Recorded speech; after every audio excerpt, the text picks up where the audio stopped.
No car guy has ever said, I'm glad I sold my first car. Everyone you ever talk to says, man, I should have kept that thing. Or something to that effect. I can't believe how expensive they got. I never should have got rid of it. You know, something like that. And truthfully, a lot of that is probably nostalgia speaking. Most of the time, the cars are junk. That being said, I still have mine. Uh, it's been off the road for 7 years at this point, maybe longer, maybe 8 or 9 almost. Um, I drove it for 5, and then it was parked the other 8 or so years. Um, it's a 92 Firebird, not the coolest car, but I liked it. And that was kind of why I built it. You know, the third gen, especially back then, this was 2010 or 11 or so, was very much a car that just got made fun of. They weren't fast by any means. They're not really a great platform to build, but I liked it. I mean, that was really what it came down to. I didn't want a Mustang, and well, there weren't very many options when you're 16. You know, I wasn't really into Japanese cars at that point. I really wanted something with a V8, so it was pretty much a third gen, a really clapped second gen, or a Fox body. I didn't really have the budget for anything else. You know, I couldn't swing higher than that. The fourth gens were, you know, only 10 years old at that time at the newest. So they were still pretty expensive cars at the time. So this is what we ended up with. And one thing that's always sucked about this car is everything I did, I had to do twice. When I got it, I flipped my Focus, metaphorically, took the money, got the car painted. So this isn't the factory color. This is like a pearl green that a painter came up with. But as you can see, the paint's starting to fail. It doesn't really come through on the camera as well, but you can see all the cracks. They're pretty much all over the car at this point. The other thing was there was some rust that was supposed to get fixed, and it seemed like they ground it down and painted over it. Yeah, that's all Bondo. So that bubbled back up in about. And the car had some other like non-visible rust that I kind of let go for way too long, and that became a major issue. And combine that with me not having a ton of time and me having other obligations, other project cars, stuff like that, I never got around to addressing it. So now it's pretty bad. I don't know how bad, but I know it's bad. This car has been on the channel a couple times before, so you've seen that hole before if you've watched my videos.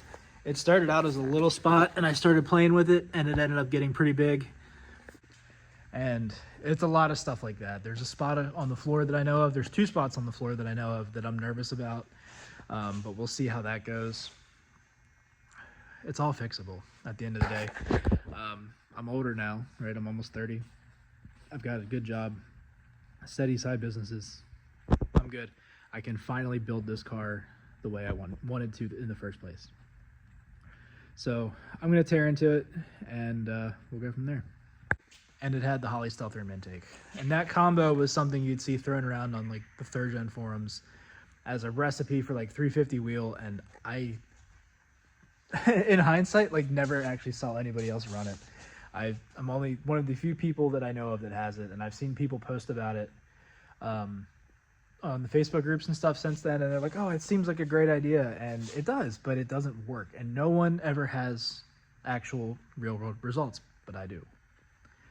I wouldn't do it again. Wouldn't do the Vortec head thing again, but we can make that another video.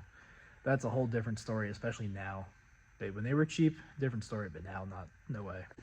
One of the biggest reasons I've wanted to keep that car isn't just the fact that nobody is happy they ever sold their first car, but there's a lot of good and bad memories with that car. Right? My dad and I built it together. It was my first big project. A lot of good times, a lot of bad times, a lot of regrets and things you wish you did differently, but you know, it was fun. But I do think a lot that like if I never bought that, there's a lot of other things I never would have done. Would I have ever bought my C5? Probably not. Like I was into cars, but not that into cars. I started working all the time to make more money to build the car, which has carried over into my adult life and has really, you know, fortunately helped me out a lot. I never would have learned how to tune a car, which I'm no professional tuner, but there was nobody that could tune those cars at that point. Everyone had kind of given it up, and I don't think there was much of an industry for it in the first place. But from there, I learned all kinds of stuff. They got me interested in tuning LSs. They got me interested in tuning other stuff. It got me interested in powder coating, which is a major part of my life now and a major part of my side businesses. Big part of this channel, like a lot of the content I make is related to that. And my plan had always been that when I restore this car, I'll be able to powder coat everything to make sure it doesn't rust again, to make sure it looks good, and really take it that extra 10% to get a good result. So yeah, now we'll actually tear into the car. So we're in a decent spot. Radiator's out, intake's off, accessory brackets are about off. This one I think is ready to come off. Once we get that off, we can do the bell housing, pull the intake off, pull the distributor out, and yank the motor.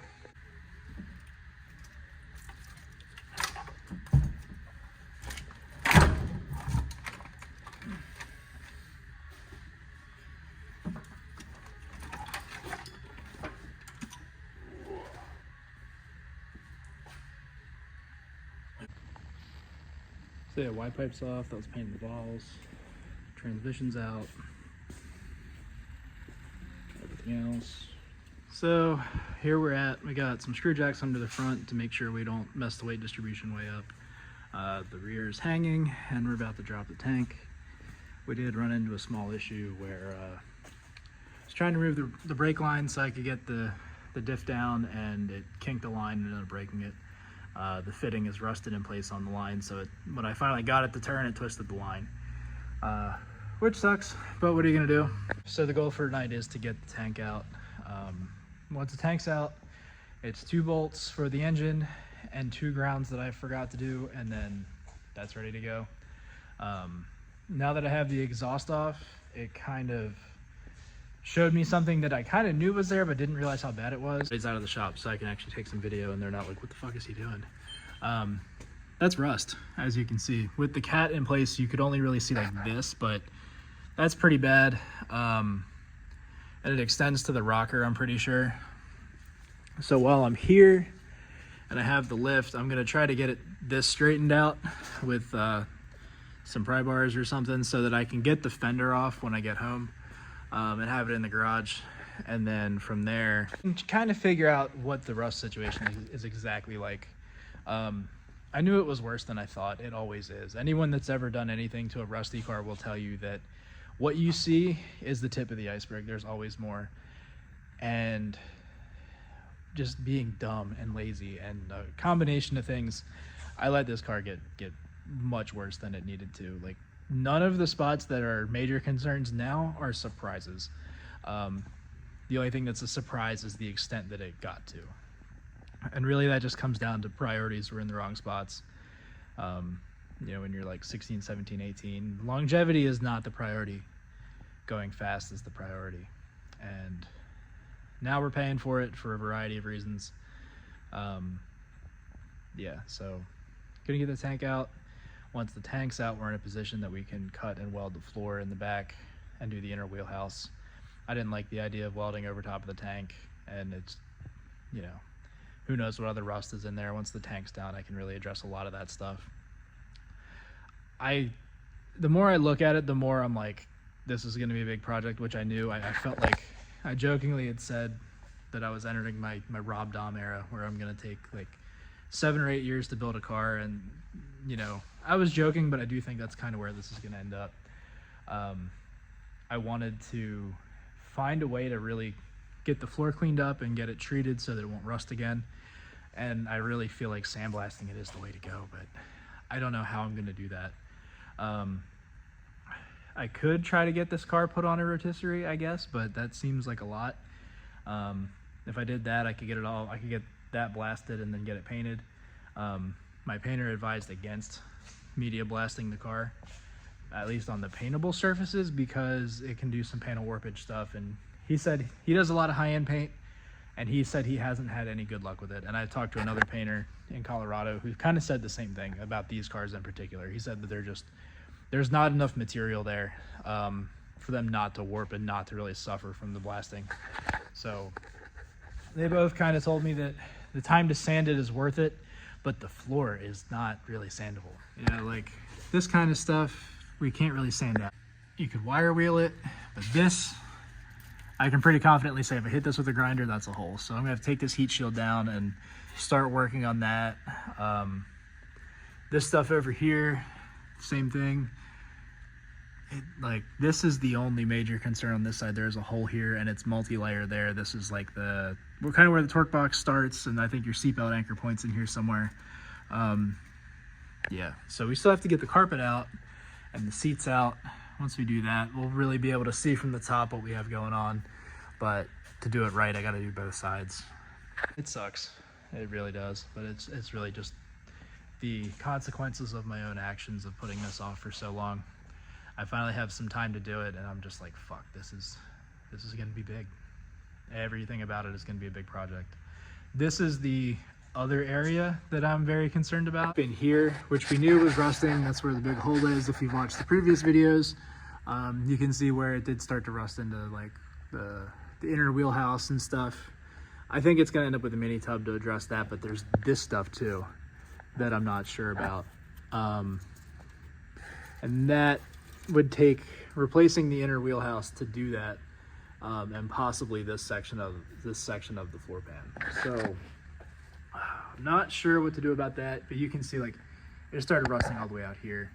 Like, this car, as a mini tub, is the easy solution for that hole, but it really needs this inner quarter cut out, wheelhouse cut out, and the rust addressed there. Anything we do is just going to come back. But it does feel like a good idea to see if either I blast them myself because it's just the wheel wells, or I pay to get the wheel wells blasted and go from there. Once they're all clean metal, they're good, get them rhino lined or something tough that's not going to rust again. But I'm going to start wrestling this tank out, and that's going to be it for the night, and then we're going to come back tomorrow, finish the engine up. There's another engine job going down in the shop right here, and they're waiting on some parts, so I can't get it. I can't use the crane at the moment. Oddly enough, though, this engine came out of that Suburban GMC Denali, whatever it is. It's the same short block or same long block that's in this car, because that's what I swapped it with when I was in high school. Got the engine out and put it up on the stand. It was a pretty standard-ish combo at the time, but I don't think anyone had really run it. It was kind of my realization that most people on the internet have no idea what they're talking about. But this is a Vortec 350. It's not an LS. This was the very last 350. You know, old school small block Chevy. Vortec heads, has an LT4 hot cam, which was a GM performance cam, LS7 lifters, comp 1.6 roller tip rockers. Very, very standard stuff. It's got a Melling high volume pump. I really slacked on the video today. I was trying to just get everything done, but hood's off, probably going in the scrap pile. Intake's still off. Tank is out. Engine's out. We had a big old mess I need to clean up still. Yeah, we got us a big old hole to stuff an LS in eventually. But I'm going to pull everything out, all the AC stuff, the harnesses, the bottles, the washer, the wiper motor, all that stuff. The heater core, the heater box. It's all going to come out so I can address any rust I find and paint the bay, basically. Like I said, I might try to get the bay sandblasted, or I'll sandblast the bay. So all the seam sealer's gone, everything's gone. I can really work with a clean slate, but for now, thanks for watching. See you guys next time.